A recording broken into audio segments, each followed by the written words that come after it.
Приятели, здравейте! Добре дошли във втория епизод на Който работи успява с Валери Анастасов. Валерка, здравей!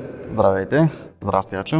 Много се радваме, че отново сме заедно. Може да има малко ехо от гласовете ни в момента, тъй като се намираме в галерията на изложба Историческо изкуство, която сега в края на октомври отваря на ново врати в София, но това е една друга тема. Някои от вас може би знаят тази изложба. Тя 2019 започна като пътуваща изложба. Нали така, Валерка? Точно така. Ти си идвал на нея, нали тогава? Идвал съм и съм помагал даже в Пловдив да се позиционира. Тогава влезе пандемията, нали? И не се случиха нещата. Точно така, да. И сега на ново концепция се възражда с постоянни обекти. Първият такъв се открива в град София, но скоро ще научите повече, като сме готови сега, ще се подготвяме. И сега е момент да ударите един палец на това видео, да напишете коментар победа за Валери Анастасов и който стане до края ще разбере какво е станало през месец септември, нали така? Валерката казваше някакви неща, говорихме си предния път. Който случайно не е гледал видеото, може да го гледа в линк в описанието. Първото видео от поредицата, който работи успява с Валери Анастасов. Така че, Валери, какво стана през септември? Какво планирахме, какво се случи? Ами, плана, който си бяхме поставили, беше да направя 120 срещи общо за месеца, като от тях планирахме 80 да бъдат за инвестиции. И аз какво казах тогава, се спомням.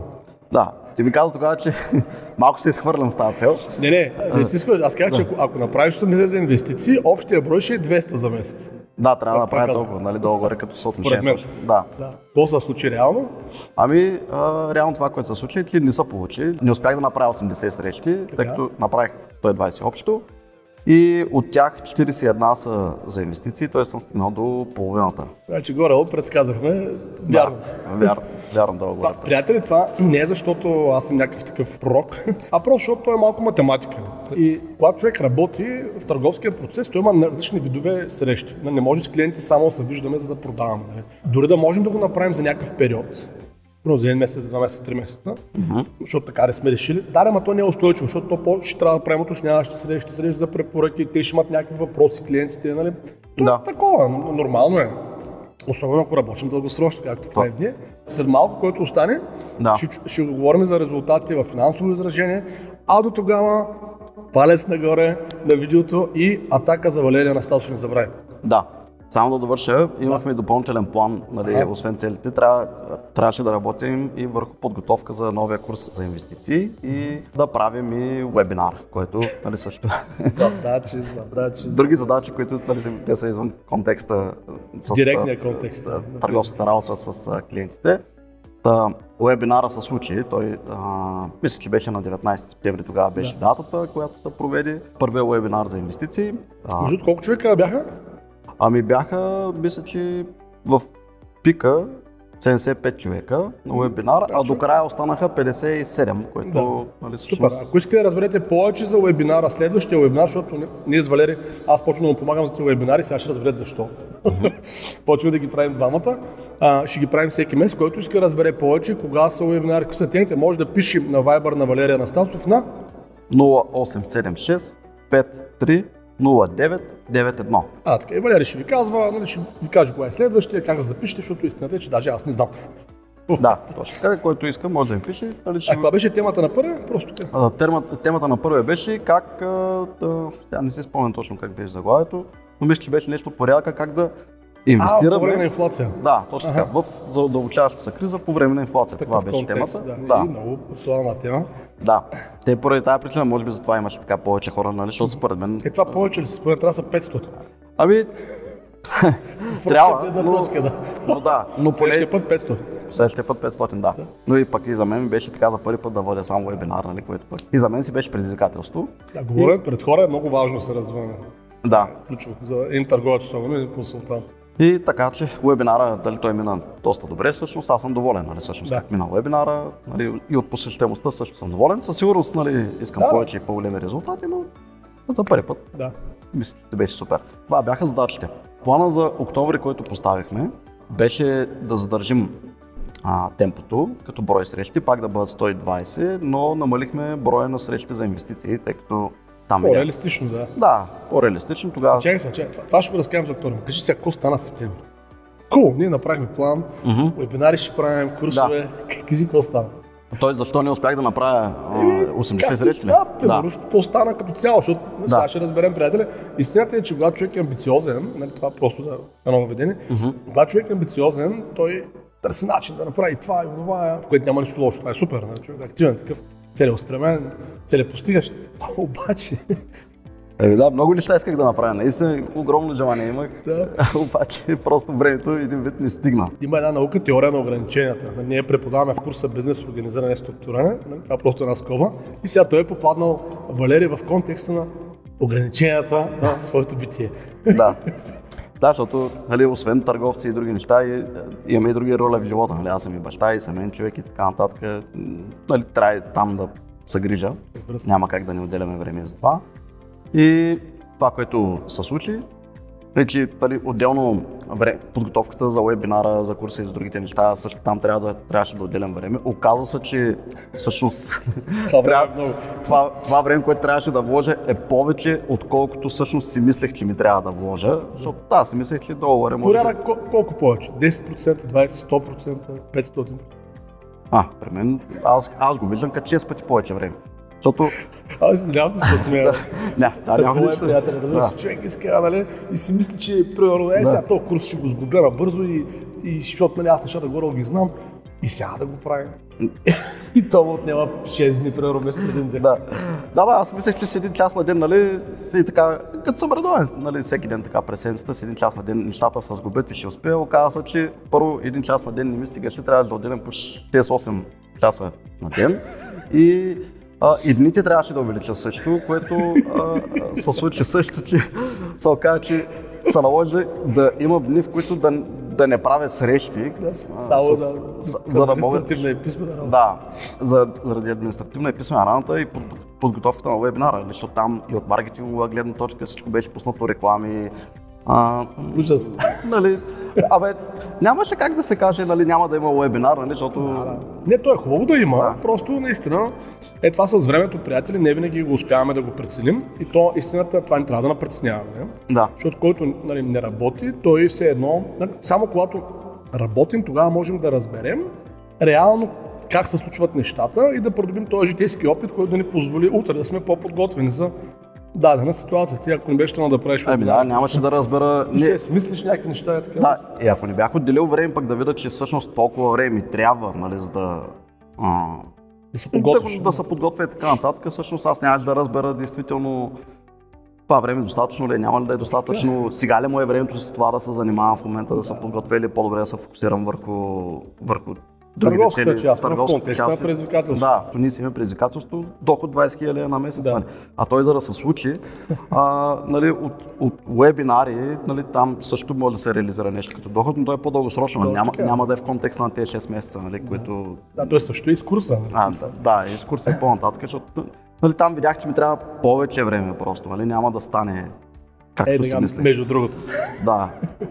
Да, това е хубаво да го знаем всички приятели, защото сега е много модерно човек да става лектор, нали, да има, не знаеш, навсякъде курсове. Да. Нали, ние също сме така организация. Истината е обаче, че всъщност да направиш качествен продукт не е лесно, приятели. Който от вас се е захващал с такова начинание, най-вероятно го знае. И затова става така, че много има продукти в интернет образователни, обаче относително малък процент са наистина стойностни, наистина реално помагат на хората. И просто е такова. Не? То не става да се правят тези неща, между другото. Трябва да се задълбочено мислене, инвестиране на време и така нататък. И всъщност в този контекст, нали, с Валери, ние заедно установихме, всъщност аз видях две неща. Първо, че това с вебинарите е хубаво да му помогна, нали, тъй като иначе му отнема много време на него. И сега ще почнем да ги правим реално от кой? От ноември, да. От ноември ще ги правим, защото той октомврийски си го е подготвил и си го и проверя. Аз си го проверя. Ние снимаме късно. Закъсняхме много със снимането, да. Няма нищо, ноемврийски ще му помагам, а пък за курса, първо, че решихме да е малко по... И второ, аз имах това виждане, защото реално заедно работихме по програмата на курса, че начинът, по който тръгнахме, не беше най-добрия. Нали, аз това го видях в един. Не беше в нашия стил, нали? Той не че е лошо това, което направихме, но не беше в нашия стил. Да, малко по-академично, нали, почна да става един такъв... Той ще е интересен, обаче няма да е много практико приложен, така да се изразим. И сега тестваме един друг вариант. Хем ще го отложим, хем ще имаме възможност да премислим концепцията за това как да бъде този курс. И аз си мисля, че е много смислено. Той знае, Валери, ние си оговорихме в екипа, Може би това ще е такъв смесен практико-приложен курс между инвестиране и предприемачество. Защото те реално, вали, те са същи, то е едно и също нещо. Ами да, те върват ръка за ръка. Дали ще влагаш труд или ще влагаш пари, те принципи са едни и същи, които трябва да следваш, за да си успешен човек. Ами да, и то когато правиш инвестиция е хубаво да разбереш от предприемача, защото как като поручаш дадена инвестиция, ти трябва от тази гледна точка да погледнеш хората, които там са предприемачите, те реално ще могат ли да се справят с това, което са поели като ангажимент, защото все пак си даваш парите. Точно така, защото съвременният свят инвестиции се разглеждат само от финансова гледна точка. За да има финансов добър резултат, трябва да има добра предприемаческа основа, така трябва да има икономика, някакъв мениджмънт. То не е просто имаш добра идея или просто числата в счетоводството да са добре. Има супер много компании, аз много съм говорил за това отделно в моя канал и по принцип хора, с които работя. Има много компании, които на числа са много добре. Реално обаче въобще не е така, защото счетоводството, приятел, не е измислено да помага на предприемача да е по-успешен, само да кажа, който не знае. Счетоводството е измислено да може държавата да си вземе данъците. Точно така, да. И държавата всъщност има изгода да ви повишава счетоводната печалба.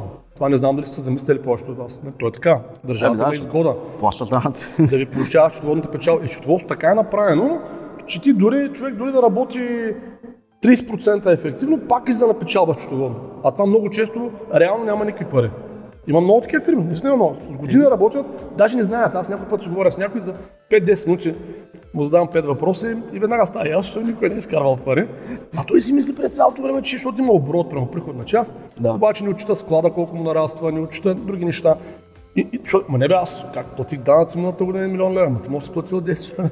Въпросът е, това е счетоводна печалба, тя реална ли е? Имаш ли ги парите? Не, къде са? Склада. Къде са? Това е друга тема, просто не е важно да го кажем. В контекста на предприемачеството, защо е важно човек да разбере от предприемачество и дори ние като потенциални инвеститори, просто е хубаво, добре до мен да ги наблюдаваме тези неща. И може би ще направим такъв смесен продукт, който, защото той няма логика да е разделен. Почваме така да го виждаме, сега ще видим, разбира се. Тя ще го направим накрая. Добре, т.е. това се случи през септември, видяхме някакви неща. И за октомври ти почна да казваш, активността я запазваме. Да, за активността като брой срещи. Като брой срещи, общ брой срещи я запазваме. За който стане до края, ще научиш колко пари е изкарал през септември. Така че стойте, палец на видеото и атака за Валерия Анастасов в коментар. Занижаваме срещи за инвестиции на 60, това е което е като плана, и за октомври там планирахме всъщност, понеже малко закъсняваме с видеото, планирахме всъщност да продължим да отделяме време за курса и за вебинарите. Обаче го кътнахме тук преди една седмица. Да, обаче тук преди една седмица, понеже днес е коя дата беше? 21 октомври. Преди една седмица решихме, че всъщност това с творчеството малко ще го отложим.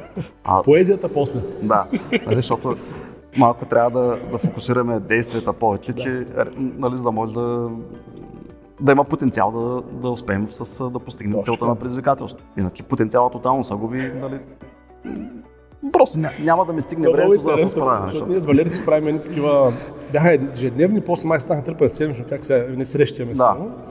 И те са за активността. И аз почвам да забелязвам, че ние се чуваме с Валери, той ма пита за някакви... Кой ще каже за вебинара, кой ще каже за това? Ами да, защото се притеснявам за вебинара. Аз си викам, Валери, тия срещи бяха ли за да постигаме някакви резултати? Бяха, викам, аз нямам време за срещи. Чакай, тук нещо не е както трябва. Нещо се е объркал генерално, нали? Да. И така. Но важното е, че сме го вкарали в релс. Добре. Да, нямаше как да го видим, просто ако не бяхме влезли в тази пътека, нали? Това е. Тоест сега какво сме решили? Колко ще се среща за инвестиции вече? За октомври планирахме да са 60. Добре. Което е, сега ще видим. На края на октомври ще отчетем какво е станало. 9 дена, той Валекта за един ден може да направи 60 срещи. Просто му пишете на неговия телефон. Как ти е телефон? Да, приятели, много, наистина казвам го, ако това е съвсем сериозно, който има желание да ме подкрепи, да успее да постигна целта, тъй като всяка момента даже малко изоставам с брой срещи, а пък ми е много важно да успее да се постигна целта.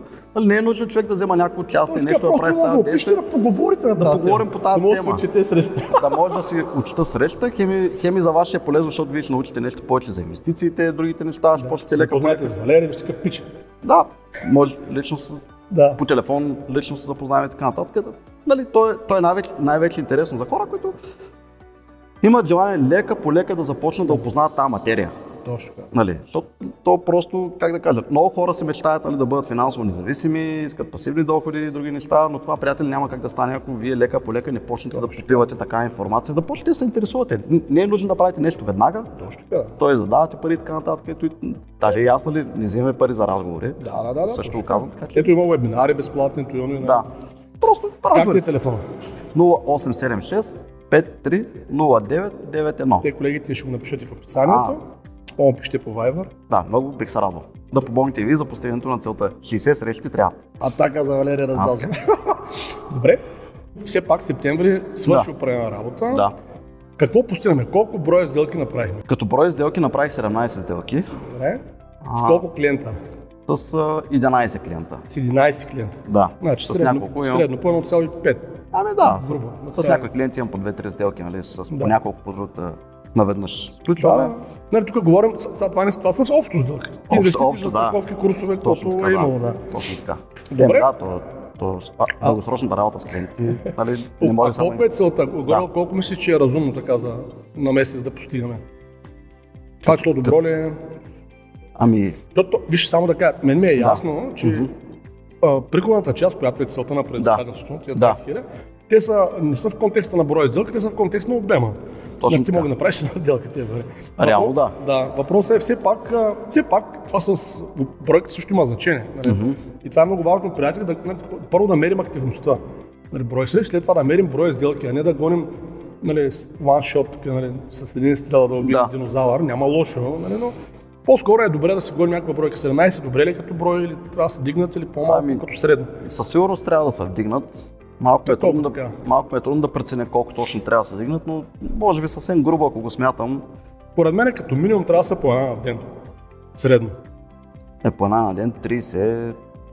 22, не зависи как ще го броиш. Да, 22 примерно. Да, 22 по-скоро. Защото 22 са работите дни в месец. Да. Значи между 22 и 30, как ти звучи, или? Ами, не знам, сякаш малко ми се виждат. Малко? Да, може би... Добре, кажи ти. Може би към 50 сделки трябва... Добре, нали, това... не, то няма, нито невъзможно. Имайте пред нашата женска програма, приятели, минимум е 22 сделки на месец. Средно, нали? Да. Средно, да има по една на ден човек. Когато човек почне да постига 22 сделки средно на месец, може да приемем, че той вече е така добър професионалист. Нали? Подредил се нещата и така нататък. Добре, значи гоним 50 като брой. Като бройка, да. Защото долу-горе, нали, с някакъв... Няма да ги манипулираме сега.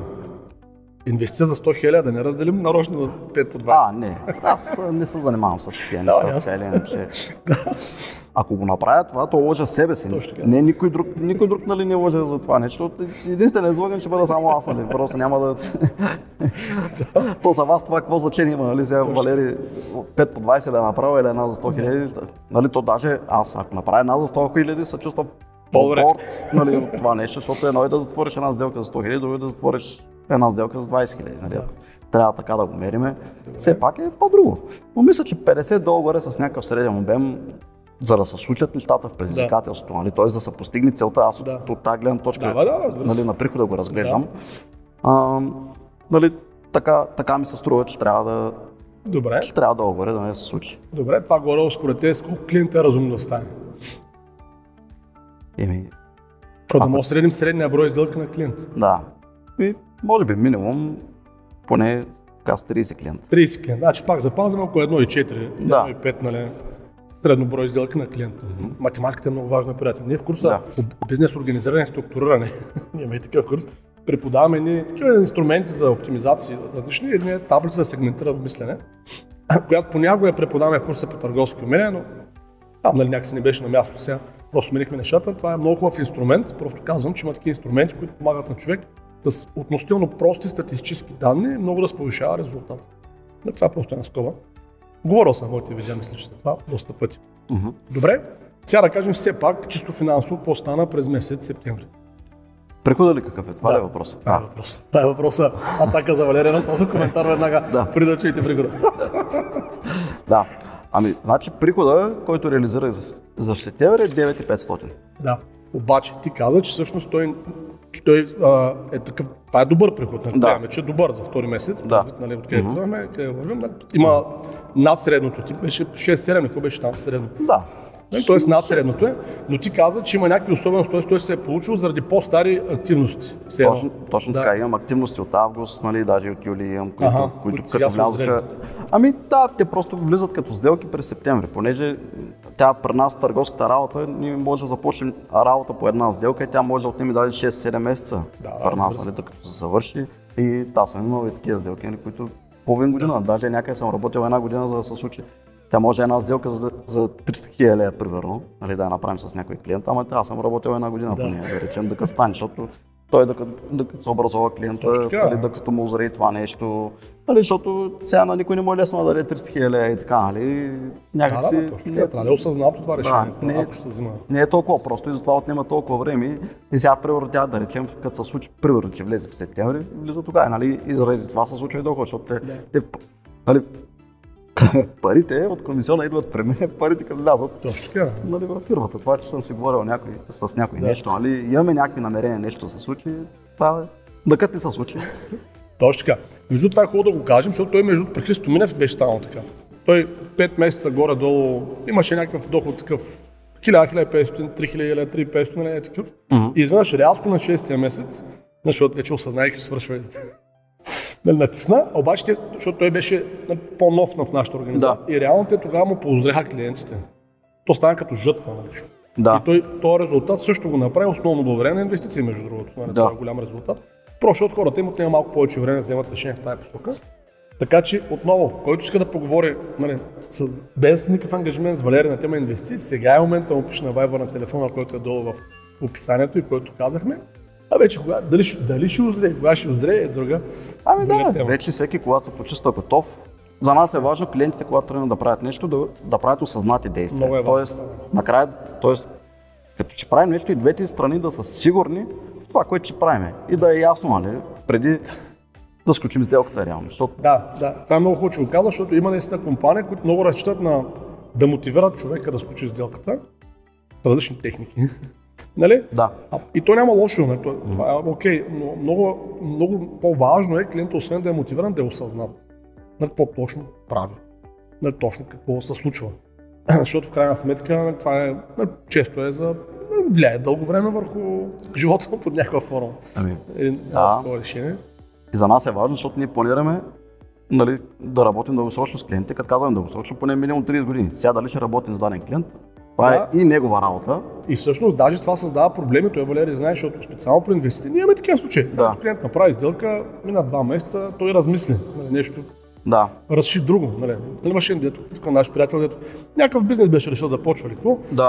Тя даже сумата не беше много голяма в неговия случай, там 5-6 хиляди, какво беше? 10 бяха. 10 хиляди, примерно. Въпросът е, приятели, че даже на човека, докато му е възстановим, минаха 3-4 месеца. Понякога минавате по 5-6 месеца. Нали? И причината е, че тия пари не сме банка. Да си ги държим от джоба. Тия пари са дошли, не се изхарчили за нещо и после, за да ги все едно, разбира се, че не искаме да работим само с тия, които искат да работят с нас. Ако някой размисли нещо друго, ще направим всичко възможно да развалим тази сделка, но няма проблем. Въпросът е, че то не става бързо винаги, защото то не е като при инвестиционните продукти, то не е като да е депозит в банка, да може да го изтеглиш по всяко време. Казвам го предварително, защото някои от вас, ако ще говорят с Валери или с някой колега, да имат предвид хубаво е осъзнато да влизат в тия действия. Не че е проблем, ако размислят, просто да знаят, че това създава някакви проблеми. Понякога, ако е прекалено рано. Сега говорим за 2 месеца, 3 месеца. Всяко са някакви години, окей, 2 месеца.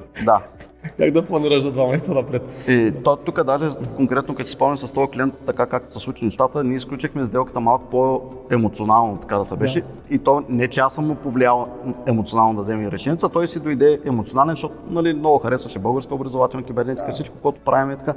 Той човека си дойде зареден. Давай да действаме, всичко ме е ясно, няма какво да го мислим, давай договори да правим, пускам парите и всичко се случи много бързо. Действително, той след 2 месеца, ама аз друго ще правя така ми се промениха това не е окей за нито една от двете страни. А пък, за да може, просто да имате приятели предвид, когато в общия случай, в каквато... По принцип, да, няма значение дали при нас. Да. Няма значение къде, в каквато инвестиционна компания да изберете да инвестирате, тя парите, които вие давате на нея, тя ги харчи за нещо. Защото давам един пример просто, нали, с строежа на имоти. Ако ние инвестираме общо в една сграда да се построи, т.е. ние купуваме бетон, ние купуваме тухли, влагаме ги тия неща, работници, плащаме заплати и други такива, и ти кажеш, примерно, добре, дай си ми 10 000 след 2 месеца, добре, аз какво да дам? Колоната ли да ти дам, нали? Смисъл, железата ли, какво да ти дам, нали? Защото аз имам парите ги няма, нали? Те са изхарчени вече. И т.е. нали, тук това, което се случва. За да се върнат на някои пари, трябва някой друг да влезе негово място в дадения проект. Това е единствения вариант. И затова отнема малко повече време, защото нали, като се намери клиента, пък за нас също, аз нали, със следващия клиент пък не искам да направя така емоционална сделка, искам и той да е осъзнат, нали? И там отнема някакво време също. Така че, супер. Това е, което мога да кажа. Когато човек взема такива решения, за нас затова е много важно да са добре обмислени. Така че, който иска да почне да мисли в тази посока, да пише на Валерий Анастасов. Значи за октомври се разбрахме, действаме 60 срещу резюмера. Да. Ще се опитаме да постигнем 50 сделки, ще се опитаме да постигнем с 30 клиента и да видим какво ще стане. Да. Това е фокуса, да. Окей, очаквайте следващото видео с Валерий Анастасов. До тогава напишете коментар, победа за Валерий Анастасов и не забравяйте му пишете на Viber. Валерий, много ти благодаря. И аз благодаря. Благодаря на всички приятели, които подкрепят